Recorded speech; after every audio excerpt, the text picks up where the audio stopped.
Alors, on va se présenter. Donc, Monsieur Michel Ayotte, directeur de l'IME d'Épinal ADAPI 88, et puis moi-même, Madame Rollo-Séverine, donc directrice de l'IME aussi ADAPI 88, DM Bourneville à Saint-Dié-des-Vosges. On représente donc l'ADAPI 88, qui regroupe sur le département vosgien pour le secteur enfance, on s'entend bien, 3 IME, dont un internat à Saint-Dié, un CESAD réparti donc sur 4 antennes territoriales qui couvrent aussi également le département, et un PCPE, pôle de compétences et de prestations externalisées, et une communauté 360. Le secteur enfance ADAPI donc, a décidé, après validation de l'ARS, d'un projet expérimental de travail en dispositif, et c'est ce que l'on va vous présenter, Monsieur Ayotte et moi-même. Ce dispositif fait l'objet d'une convention de partenariat avec l'Éducation nationale qui a été signée très récemment, puisqu'elle date de juin 2021. Et ce travail s'inscrit pleinement dans la dynamique de la transformation de l'offre, et c'est pour ça qu'on est là avec vous aujourd'hui. Donc, on va essayer de tenir les 10 minutes.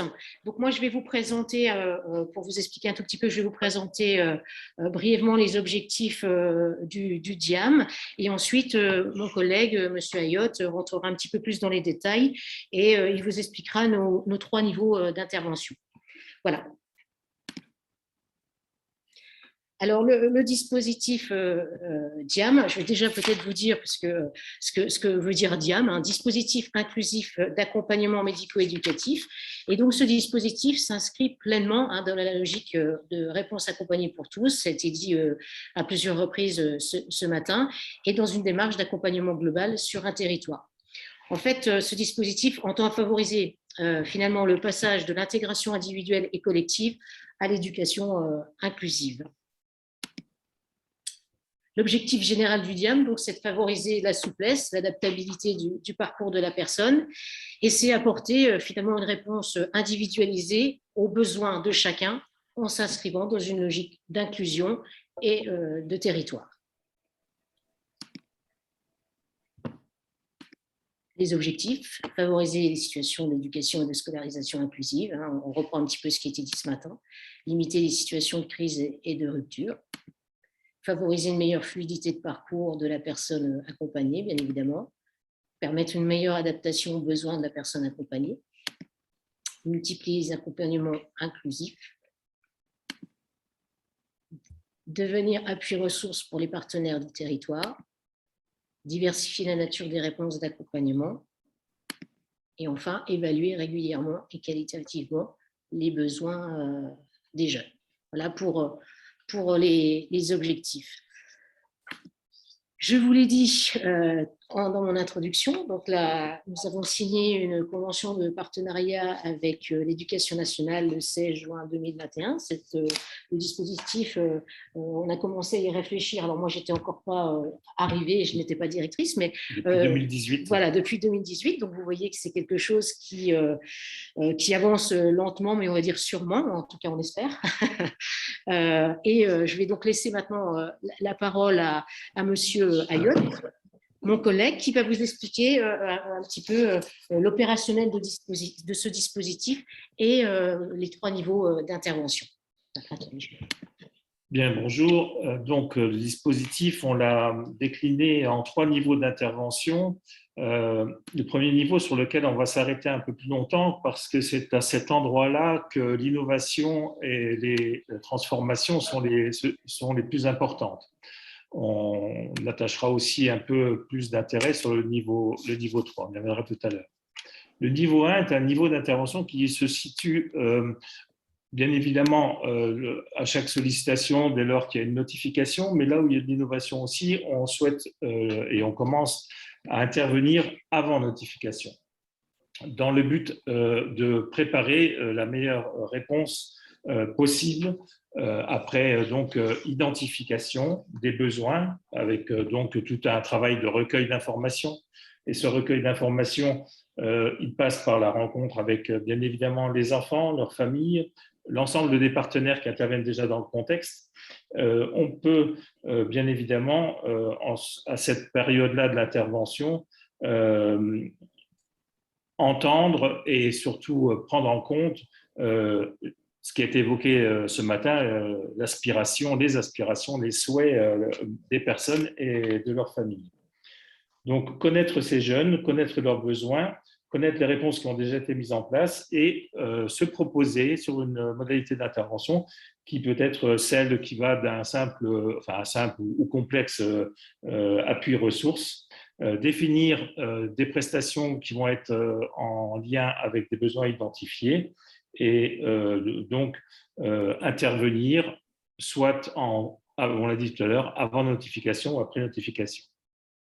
C'est en cela que la réponse est innovante, parce qu'on pourrait avoir une intervention qui ne déboucherait pas sur une notification et qui permettrait simplement de faire de l'appui ressources auprès de l'ensemble des acteurs et bien évidemment des personnes elles-mêmes.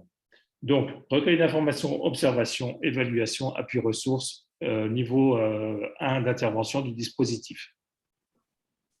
Le niveau 2, correspond à ce que les établissements médico-sociaux du type IME étaient relativement habitués à faire, c'est ce qu'on appelle l'accompagnement. Une fois que le niveau 1 est passé, qu'on a défini des besoins et mis en place défini des réponses à ces besoins-là, on rentre dans le dur de l'accompagnement, si je peux dire, avec effectivement, bien évidemment, l'enfant et sa famille comme partenaires importants, et j'insiste sur le rôle de la famille comme partenaire important en tant qu'expert profane de l'enfant, et puis en allant chercher l'ensemble des autres partenaires, ceux qui existent, qu'on a vu tout à l'heure en niveau 1, mais aller en chercher d'autres. On va pouvoir après modifier aussi les réponses sans aujourd'hui entrer dans un accueil à temps plein dans l'IME, mais vraiment en modélisant de façon tout à fait novatrice les temps d'accueil et en allant chercher peut-être chez d'autres partenaires du complément à ces réponses aux besoins des personnes. L'idée, c'est vraiment de travailler dans le maillage et de ne plus être un établissement qui va tenter de répondre à tous les besoins comme ça a été pendant des années, mais vraiment pouvoir organiser et proposer des réponses qui vont être très très diversifiées, pour lesquelles vous ne serez peut-être qu'un acteur partiel ou total pour d'autres situations bien évidemment.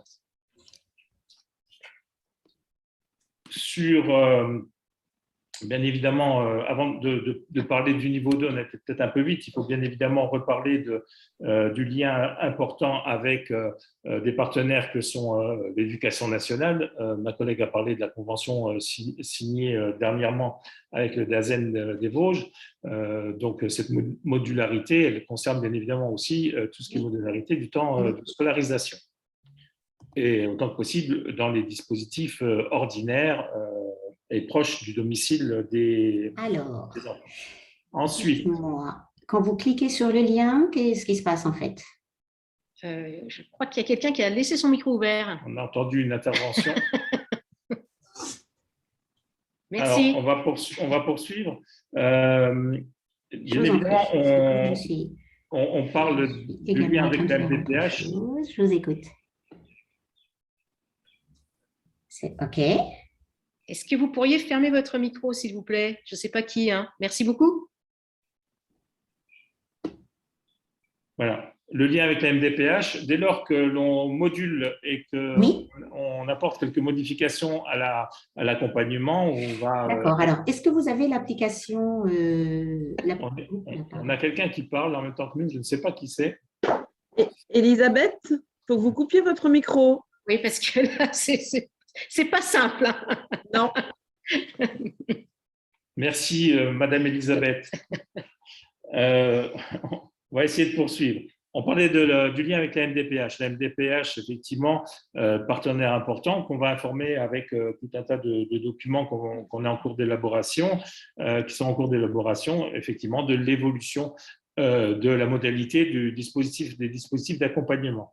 Mais bien évidemment, l'idée, c'est que la notification reste la même. Elles nous permettent cette souplesse-là, comme ça a été décrit rapidement ce matin au niveau du fonctionnement des ITEP.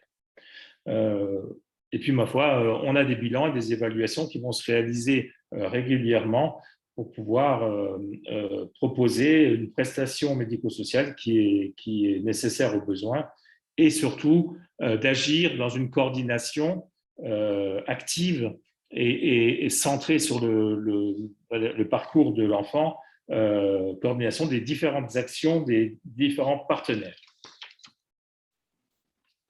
Enfin, on intervient sur un niveau 3 qui existait jusqu'alors dans ce qu'on appelait l'obligation de suite par rapport à des situations d'enfants qui quittaient un établissement médico-social. Renforcer ces interventions de niveau 3, bien évidemment en préparant peut-être de manière encore plus précise que par le passé la sortie,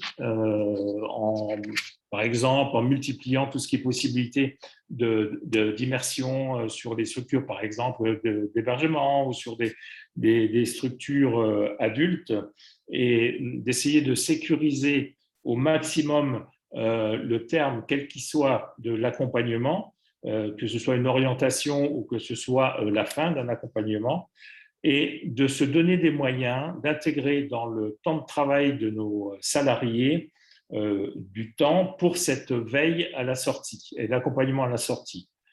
Je ne sais pas comment on procède, enfin j'ai une petite idée comme l'ensemble de nos collègues, mais jusqu'à présent, effectivement, cet accompagnement de suite, on le faisait un petit peu comme ça, sur des situations peut-être un peu critiques et sans forcément y avoir trop de moyens. L'idée du dispositif, c'est d'inclure dans notre organisation du temps prévu pour ça, pour qu'on puisse mobiliser des ressources dès lors qu'elles apparaissent nécessaires. Voilà, c'était un petit peu compliqué avec les interruptions, mais en gros, le schéma de notre dispositif inclusif d'accompagnement médico-éducatif qui amène, et pour conclure, une autre évolution qui est majeure, qui a été évoquée ce matin, c'est la fonction, on l'a nommée ici, de coordination de parcours. Il y a plusieurs autres termes qui sont employés, mais en tout cas, il est clair que dans l'évolution de nos métiers, un coordinateur de parcours, un assistant de parcours, enfin, peu importe le terme, l'objet reste le même, va devenir effectivement une nouvelle fonction importante pour nous. On vous remercie et bien évidemment, on reste disponible ici ou même à d'autres moments. Vous pouvez nous joindre si vous avez besoin de compléments d'informations et si notre projet suscite des questions, des remarques et de l'intérêt. Je vais vous présenter donc le dispositif SAS Équipe Mobile, qui est justement l'exemple d'une belle collaboration entre les services de l'État et la collectivité territoriale, puisque c'est un dispositif qui est cofinancé par l'Agence régionale de santé et le conseil départemental de la Moselle. Voilà. Donc, nous avons répondu donc à un appel à projet et nous avons remporté cet appel à projet, et donc l'ARS et le conseil départemental ont donc confié la mission de la mise en œuvre du SAS et de l'équipe mobile donc au comité mosellan de sauvegarde de l'enfance et de l'adolescence, donc, dont nous faisons partie. Donc, le comité mosellan donc, est divisé en plusieurs pôles. Hein. Donc, il y a le pôle handicap, le pôle protection de l'enfance, le pôle inclusion scolaire et le pôle protection et spécialisée et prévention. Voilà. Donc, ce dispositif, en fait, il est à la frontière entre le pôle handicap et le pôle protection de l'enfance. Son objectif est donc de répondre à des enjeux posés par des mineurs qui subissent un peu, si vous voulez, la double vulnérabilité, car ils sont à la fois confiés à l'aide sociale à l'enfance et résident dans des structures de l'aide sociale à l'enfance et relèvent également du champ du handicap.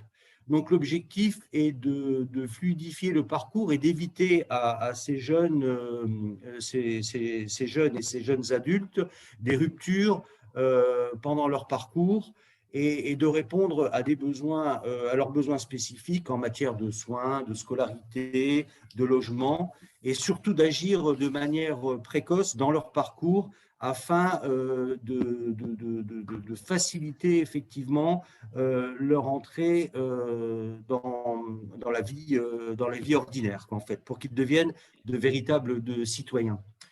Donc, ce dispositif est donc issu il y a une convention de partenariat qui a été élaborée donc, entre le service des services de l'ASE du département, l'ARS, la MDPH et donc le CMSEA.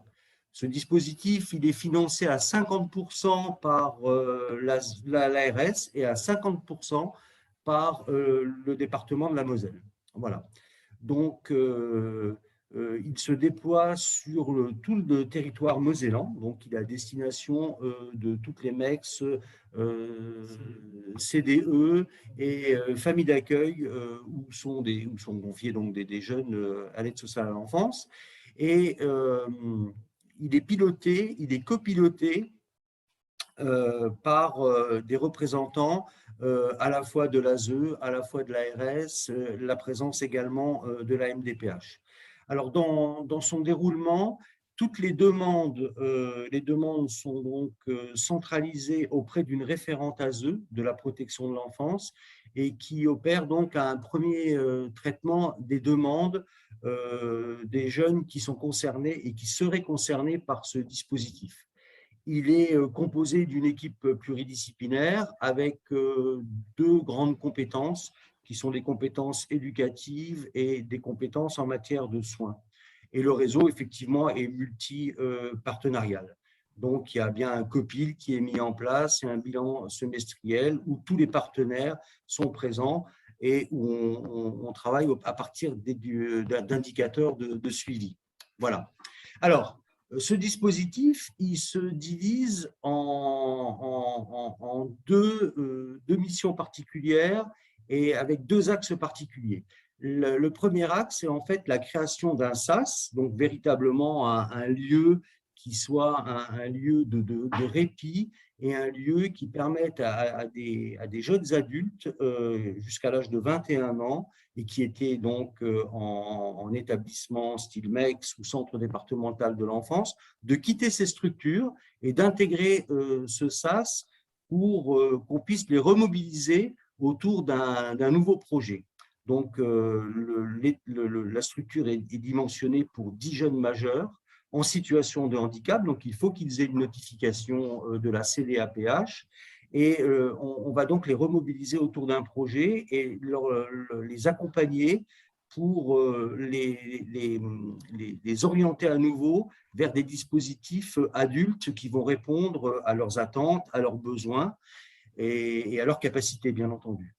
Le deuxième axe qui est développé dans le cadre du dispositif, c'est le déploiement d'une équipe mobile qui va intervenir dans les différents établissements et qui va être donc là, pour le coup, à destination de mineurs, je crois que de 0 à 20 ans, et de jeunes majeurs jusqu'à 20 ans. Voilà.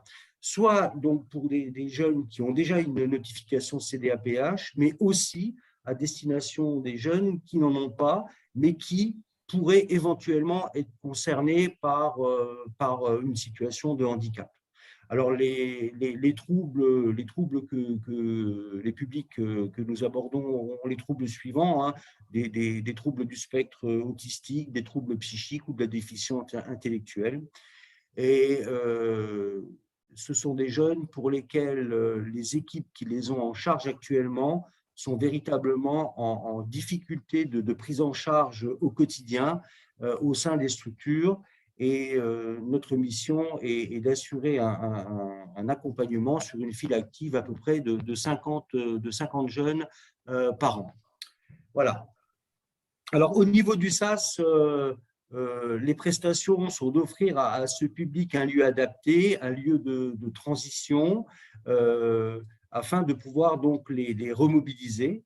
L'objectif est aussi de croiser les compétences spécifiques entre les professionnels de l'ASE, les professionnels du handicap et les professionnels du sanitaire pour pouvoir véritablement sécuriser le parcours des jeunes et surtout d'éviter des ruptures de parcours auxquelles sont malheureusement confrontés assez fréquemment ce genre de public. Bien entendu, l'objectif aussi est de développer un partenariat privilégié pour apporter des réponses adaptées à chacun d'entre eux, et puis après de vraiment les accompagner dans une transition de logique inclusive et qu'ils puissent trouver effectivement le meilleur établissement, la meilleure structure pour adultes ou le meilleur dispositif qui les aidera à s'épanouir dans leur vie d'adulte.